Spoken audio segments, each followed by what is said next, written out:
You're listening to the Cyberwire Network, powered by N2K.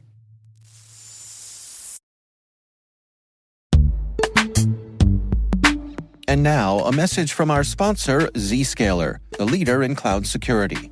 Enterprises have spent billions of dollars on firewalls and VPNs, yet breaches continue to rise by an 18% year-over-year increase in ransomware attacks and a $75 million record payout in 2024. These traditional security tools expand your attack surface with public-facing IPs that are exploited by bad actors more easily than ever with AI tools. It's time to rethink your security. Zscaler Zero Trust plus AI stops attackers by hiding your attack surface, making apps and IPs invisible, eliminating lateral movement, connecting users only to specific apps, not the entire network, continuously verifying every request based on identity and context, simplifying security management with AI-powered automation, and detecting threats using AI to analyze over 500 billion daily transactions. Hackers can't attack what they can't see. Protect your organization with Zscaler Zero Trust and AI. Learn more at zscaler.com/security.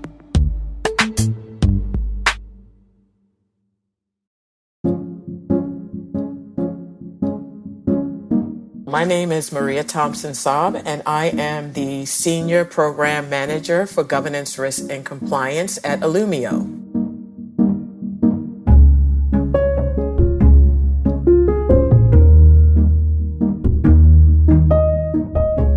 I had decided long back that I wanted to study information systems management, so I went to college and I studied information systems management at the University of Maryland, University College.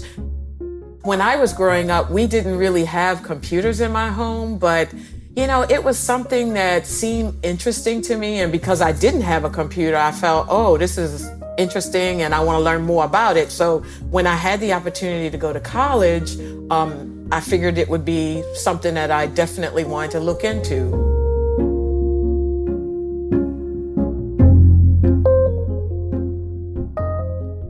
I can certainly say there were a lot of challenges because when I first decided I wanted to study computers, I thought, I'm going to study computer science. And so not knowing that, with computer science, there's a lot of math, and math was not my strong suit.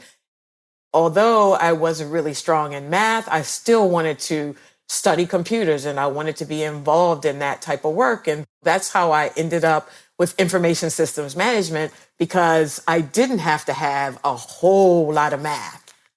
I would have to say that I was a bit of a rarity in there, because even after I finished college and I started working, it was the same situation. I don't recall a lot of women being in my classes.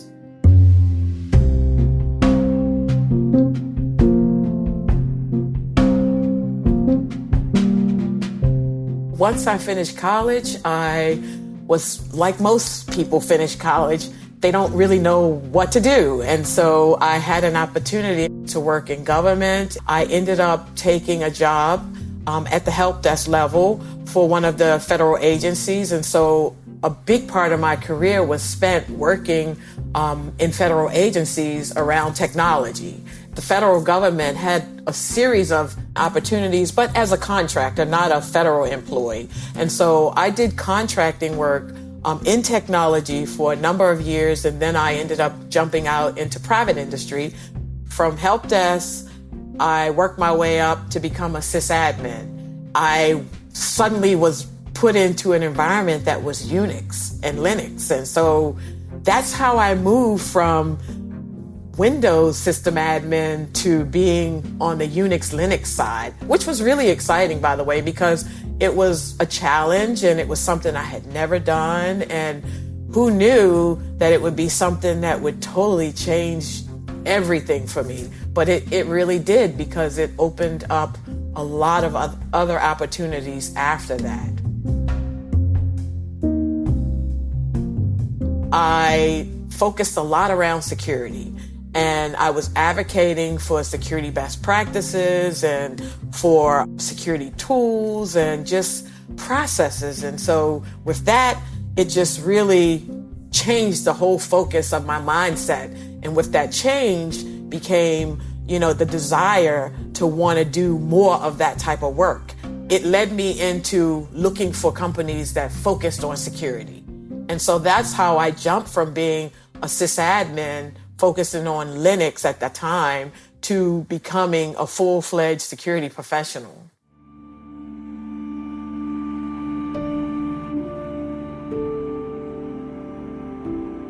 There were definitely doubts along the way because there were many times when I was advocating. In one position I was advocating for security very hard, but it was just very challenging and very difficult for senior management to even view me as a security professional. And it just got to the point where I was trying to do everything I could to be seen as that type of person and to be given a role around security, but it just never really happened.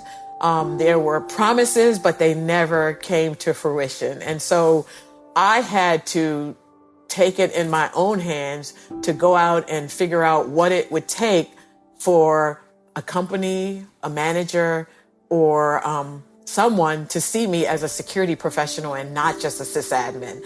And so that's what I did. I decided to go after the CISSP. But before I did that, I went after the CISA. So I decided that in order for a company to take me serious, maybe it would be best if I had a license that showed that I had the basic level of knowledge to be able to function in that role.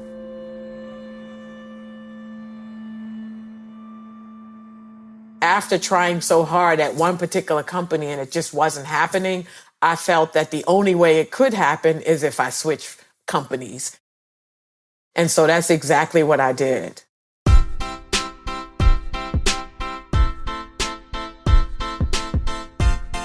At Illumio, I am responsible for helping to build and maintain customer trust around the Illumio core and edge microsegmentation platform. I'm responsible for ensuring that the controls that Illumio has around the platforms related to SOC 2 continue to operate effectively. The way I like to work is to collaborate with people. I may not have all the answers, but I rely on the people who do have the answers. So my style is to rely on the people who know more than I do to help me understand where I have my own gaps. The biggest thing, had I known about this world of cybersecurity, I would say go right into that. I mean, focus on security, make sure you get the proper education. If I could go back and do it all over again, I would study cybersecurity. I would focus on security and compliance. And then I would tell myself, make sure you understand the proper threats. You understand how to remediate those threats, and that you understand how you can help companies avoid those threats. I also tell myself to have a clearly defined roadmap. I mean, for me, I feel like some things happen organically because I had to go down one path and then change based on maybe a roadblock, and then go down another path. Be flexible. I think that's what I would tell myself. Just be flexible, be able to change when you need to change.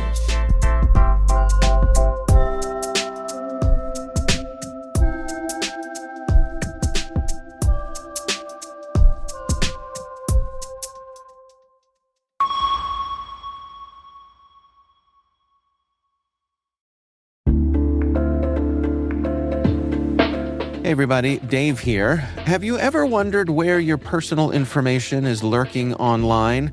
Like many of you, I was concerned about my data being sold by data brokers. So I decided to try Delete Me. I have to say, Delete Me is a game changer. Within days of signing up, they started removing my personal information from hundreds of data brokers. I finally have peace of mind knowing my data privacy is protected. Delete Me's team does all the work for you with detailed reports, so you know exactly what's been done. Take control of your data and keep your private life private by signing up for Delete Me. Now at a special discount for our listeners, Today, get 20% off your Delete Me plan when you go to joindeleteme.com/N2K and use promo code N2K at checkout. The only way to get 20% off is to go to joindeleteme.com/N2K and enter code N2K at checkout. That's joindeleteme.com/N2K, code N2K.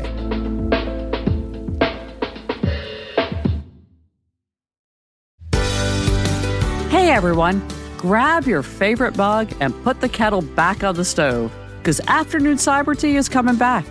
This season, I am joined by an all-star team of thought leaders and industry experts to dive into the critical trends that are shaping the future of cybersecurity. We will explore how these technologies are revolutionizing the way we work, the way we live, and the way we interact with the world around us. And as always, we will be bringing you thought-provoking discussions and fresh perspectives on what is driving the future of cybersecurity and what leaders can do now to protect their teams tomorrow.